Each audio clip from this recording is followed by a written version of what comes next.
Ini bukan video beg kuning, tapi video penantian yang dah lama aku tunggu. How much for Kamen Rider? Okay. First box. Second box. Ada 2 kotak kat sini. Kita buka pelan-pelan. Ada stiker Ari kat sini.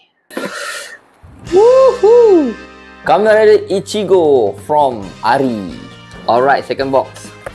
Pun sama, dapat stiker Ari. Nigo. So aku ada Ichigo dan juga Nigo.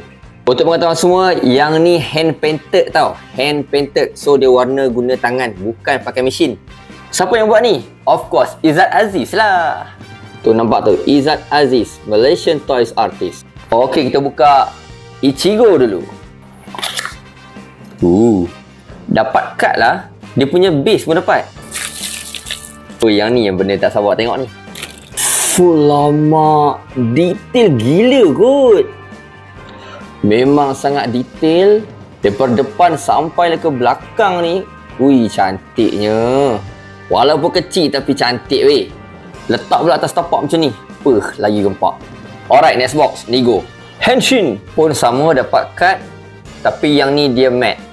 Dia tak banyak atau pengeluaran dia. Aku dapat nombor 22 daripada 55. Dan Nigo nombor 36 daripada 55. So memang limited edition. Yang ni base dia besar sikit. Dan ada logo Ari dekat belakang. Hak ni lagi cantik lah. Nigo ni rider yang kedua tau. Daripada setiap sudut, warna dia memang detail habis. So aku ada Ichigo dan aku ada Nigo. So aku harap lepas ni Izzat buat V3 dengan Riderman pula lah. It's not about size, but it's all about art.